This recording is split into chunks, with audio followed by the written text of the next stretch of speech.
Sahabat biologi, kembali lagi bersama saya Dinda Anissa. Dan pada video kali ini saya akan membahas tentang pencemaran lingkungan. Apa itu pencemaran lingkungan? Maka dari itu kita simak video berikut ini.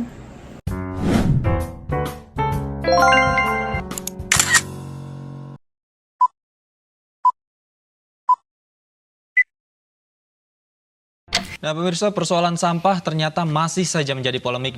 Perilaku membuang sampah sepertinya masih banyak ditemui di Indonesia. Kualitas udara di Jakarta semakin mengkhawatirkan. Keadaan pabrik mencemari lingkungan. Sampah. Koresponden lingkungan angkut setiap hari hanya untuk membiarkan pemerintah bisa menemukan tanpa memikirkan efek tak luput di dasar laut di kota. Persoalan sampah Warga. Perilaku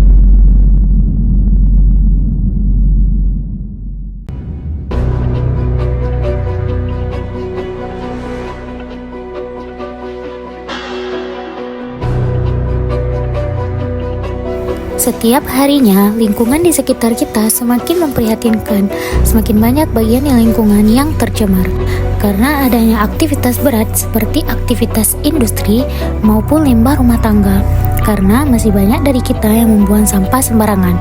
Tapi penasaran nggak sih apa sebenarnya pencemaran lingkungan? Yuk kita simak video berikut ini. Sekarang kita akan membahas apa itu pencemaran lingkungan.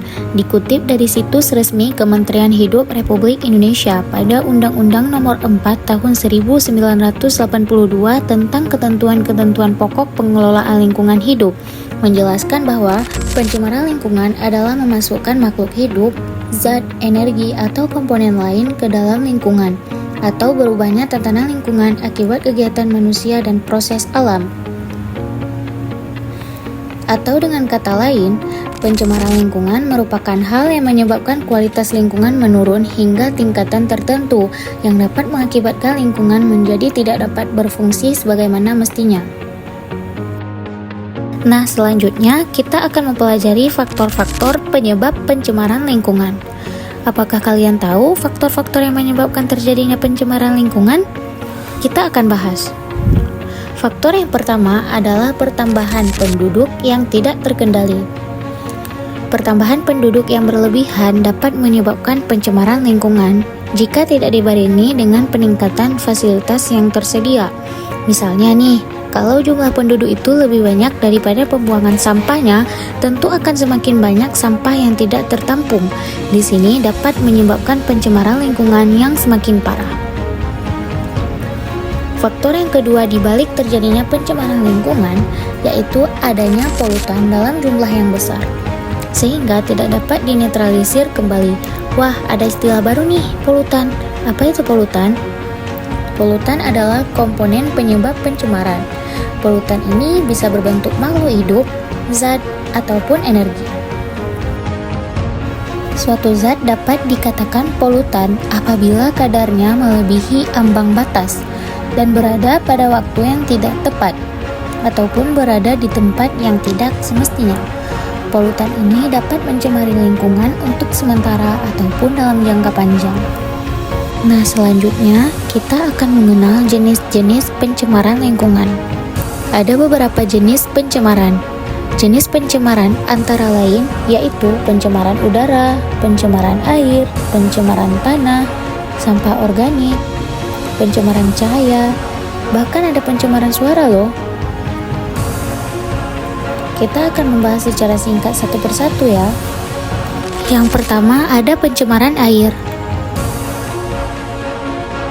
Di dalam kehidupan sehari-hari, makhluk hidup selalu membutuhkan air, termasuk manusia. Kita sangat membutuhkan air bersih untuk berbagai kegiatan, antara lain yaitu minum, mandi, mencuci, bahkan memasak. Salah satu ciri air bersih adalah tidak tercemar. Lalu, bagaimana untuk mengetahui bahwa air dikatakan tercemar ataupun tidak tercemar? Air dapat dikatakan tercemar apabila air itu sudah berubah, baik warna, bau, maupun rasa. Sesuai dengan hasil penelitian beberapa ilmuwan, air yang tercemar memiliki keasaman yang berbeda dengan air yang tidak tercemar. Pencemaran air ini dapat berasal dari makhluk hidup, zat, energi, atau komponen lain yang masuk ke dalam air.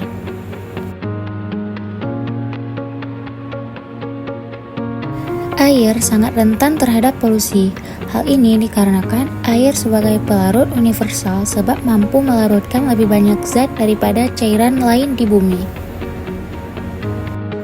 Air dapat tercemar oleh berbagai macam zat, termasuk mikroorganisme patogen, limbah organik yang dapat membusuk, bahan kimia beracun, endapan panas, minyak bumi, dan zat-zat radioaktif. Beberapa polutan air yang sering ditemukan antara lain adalah limbah rumah tangga, limbah industri, dan limbah pertanian. Polusi air dapat menimbulkan berbagai dampak negatif, tidak hanya pada manusia, tetapi juga pada lingkungannya. Terdapat beberapa dampak negatif pencemaran air, antara lain yaitu penyakit pada manusia, kerusakan ekosistem, eutrofikasi, serta gangguan pada rantai makanan. Nah, lalu bagaimana cara pencegahan pencemaran air? Cara terbaik untuk pencegahan pencemaran air dalam skala besar adalah dengan mencoba dan mengurangi efek berbahaya. Ada pula perubahan kecil yang bisa kita lakukan sebagai manusia dapat melindungi diri dari kemungkinan kelangkaan pasokan air bersih di masa depan. Nah, berikut merupakan langkah atau usaha untuk mencegah pencemaran air, yaitu dapat dilakukan dengan menetralkan limbah industri dengan membuat instalasi pengolahan limbah, membuat penampungan limbah rumah tangga berupa tangki resapan, serta memilih sampo, sabun mandi, deterjen yang kandungan bahan aktifnya mudah diuraikan. Berikutnya kita akan membahas pencemaran udara. Di Indonesia, pembakaran hutan hampir terjadi setiap tahun, terutama pada musim kemarau. Salah satu kebakaran hutan terbesar terjadi pada tahun 1997. Badan Nasional Penanggulangan Bencana menyatakan bahwa luas kebakaran hutan pada saat itu mencapai area seluas 300.000 hektar dan daerah yang terdampak adalah Provinsi Riau. Insiden yang terjadi di Riau berdampak pada berbagai sektor kehidupan seperti gangguan kehidupan sehari-hari masyarakat, gangguan transportasi, kerusakan ekologis, penurunan pariwisata, dampak politik, ekonomi, dan terutama masalah kesehatan, dan dapat mengakibatkan pencemaran udara dari asap kebakaran. Sebelumnya, apa itu pencemaran udara? Pencemaran udara merupakan suatu kondisi udara mengandung senyawa kimia maupun biologi dalam jumlah banyak yang berdampak bagi kesehatan makhluk hidup. Secara umum, pencemaran udara terbagi menjadi dua, yaitu pencemaran udara primer dan pencemaran udara sekunder. Pencemaran primer ini penyebabnya langsung dari polutan, seperti meningkatnya kadar karbon dioksida dari aktivitas pembakaran manusia. Sedangkan pencemaran udara sekunder terjadi akibat reaksi kimia dari partikel-partikel polutan yang terjadi di atmosfer, seperti pembentukan ozon. Kemudian, secara garis besar, penyebab pencemaran udara ini terbagi menjadi dua, yaitu aktivitas alam dan aktivitas manusia. Contoh dari aktivitas alam adalah letusan gunung berapi. Letusan gunung itu menghasilkan abu vulkanik yang mencemari udara sekitar, otomatis berbahaya bagi kesehatan manusia dan tanaman. Selain itu, ada lagi kebakaran hutan yang menghasilkan karbon dioksida dalam jumlah yang banyak. Hal ini dapat mengganggu kesehatan manusia, hewan, kerusakan tumbuhan, bahkan dapat mengganggu sistem penerbangan. Sedangkan contoh penyebab dari aktivitas manusia yaitu seperti asap pabrik, asap kendaraan bermotor, pembakaran sampah, dan juga asap rokok. Nah, kemudian dampak pencemaran udara. Jangan anggap sepele dampak dari pencemaran udara. Udara itu memiliki peran yang sangat vital dan sangat penting bagi kehidupan makhluk hidup. Maka dari itu, kita harus tahu dampak dari pencemaran udara. Nah, yang pertama adalah kualitas udara yang menurun akibat pencemaran ini dapat menimbulkan berbagai penyakit, terutama penyakit pernafasan. Yang kedua, letusan gunung berapi yang menimbulkan abu vulkanik juga membuat udara tercemar mengakibatkan hujan asam. Hujan asam ini mengandung sulfur yang akan merusak tanaman. Kemudian, dampak selanjutnya ditimbulkan dari pencemaran udara yaitu timbulnya efek rumah kaca akibat peningkatan suhu bumi karena konsentrasi karbon dioksida dan karbon monoksida yang tinggi di atmosfer. Kemudian yang terakhir, penggunaan produk pendingin ruangan seperti freezer dan AC ini dapat merusak lapisan ozon. Kemudian, usaha untuk mencegah pencemaran udara antara lain yaitu dengan melakukan reboisasi atau penghijauan, menekankan rasio laju pertambahan kendaraan bermotor, mengurangi penggunaan alat yang mengandung CFC tak terkontrol, serta menciptakan kawasan yang bebas asap rokok. Selanjutnya ada pencemaran tanah. Pencemaran tanah terjadi akibat masuknya zat atau komponen lain ke dalam areal tanah. Bisa terjadi dalam bentuk pencemaran biologi dan pencemaran kimia. Isu lingkungan yang terkait pencemaran tanah tidak bisa dipandang sebelah mata karena dapat menimbulkan dampak yang sangat berbahaya. Dampak tersebut sangat berpengaruh secara langsung terhadap makhluk hidup dan dapat merusak ekosistem lingkungan. Nah, penyebab dari pencemaran tanah ini terdiri dari dua sumber utama, yaitu sumber antropogenik atau buatan manusia dan penyebab alami. Sedangkan tipe polutan tanah terdiri dari biopolutan, aktivitas pertanian, radioaktif, limbah urban, dan limbah pembuangan industri. Dampak pencemaran tanah sangat berbahaya bagi makhluk hidup, mulai dari segi kesehatan hingga lingkungan. Nah, yang pertama, dampak polutan tanah dalam bidang kesehatan. Pencemaran tanah dapat menimbulkan berbagai macam masalah kesehatan pada manusia. Ada yang namanya kanker. Kebanyakan polutan tanah mengandung zat karsinogenik yang dapat menyebabkan kanker seperti logam berat. Ada juga kerusakan organ. Hal ini disebabkan oleh zat polutan tanah yang berbahaya. Salah satu contohnya adalah kerusakan pada ginjal yang disebabkan oleh merkuri. Ada juga bioakumulasi.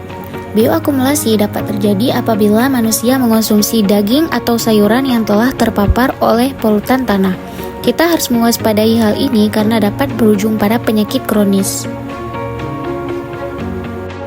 Lalu di bidang lingkungannya, efek pencemaran tanah terhadap lingkungan dapat mengakibatkan kerusakan ekosistem. Lalu kita harus punya pengelolaan pencemaran tanah karena dampak-dampaknya ternyata sangat berbahaya bagi kehidupan. Untuk menghindari pencemaran tanah dapat ditanggulangi dengan beberapa cara. Misalnya, yang pertama dengan menghindari aktivitas pertanian yang berlebihan. Karena aktivitas pertanian yang berlebihan seperti menanam dan pencabutan rumput yang berlebih dapat juga menyebabkan erosi ataupun banjir kalau misalnya pemotongan-pemotongan pohon yang ada di tanah. Yang kedua adalah dengan mengurangi waste footprint manusia. Waste footprint yang kita hasilkan dapat berupa sampah plastik, materi yang sulit diurai, kotoran, dan banyak-banyak materi yang dapat terakumulasi oleh tanah. Sehingga kita perlu melakukan 3R, yaitu reuse, reduce, dan juga recycle. Yang ketiga ada yang namanya pencucian tanah. Pencucian tanah ini bertujuan untuk menghilangkan kontaminan yang ada di dalam tanah. Caranya itu dengan mengelola penggunaan air untuk membersihkan tanah, misalnya memisahkan tanah yang terkontaminasi. Dan dengan metode ini memungkinkan manusia untuk mengurangi pencemaran tanah tanpa harus melakukan penggalian tanah.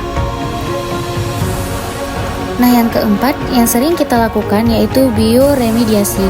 Metode pengelolaan ini menggunakan mikroorganisme untuk mengurangi kontaminan dan mengembalikan kesuburan tanah. Cara ini merupakan pengelolaan pencemaran tanah yang terjadi secara alami, namun bioremediasi juga tetap membutuhkan temperatur yang sesuai, nutrisi, dan oksigen yang cukup. Nah, aktivitas manusia memang tidak pernah lepas dengan yang namanya pencemaran lingkungan, tapi kita bisa mengurangi pencemaran dengan menerapkan gaya hidup yang ramah lingkungan. Nah, selanjutnya ada sampah organik. Sampah organik yang dibuang di perairan akan mengalami pembusukan oleh bakteri yang banyak membutuhkan oksigen tentunya, sehingga menyebabkan kadar oksigen berkurang dan menyebabkan organisme-organisme di ekosistem perairan tersebut kekurangan oksigen. Bisa berakhir kematian nih.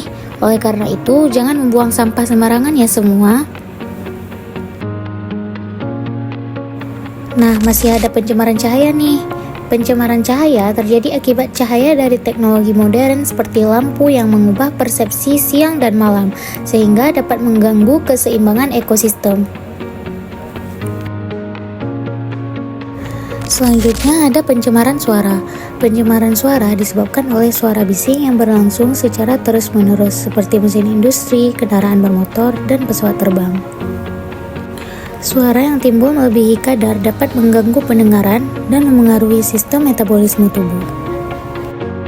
Nah, itu adalah pencemaran-pencemaran yang ada di sekitar kita. Mari kita lebih menjaga bumi kita agar terbebas dari pencemaran lingkungan.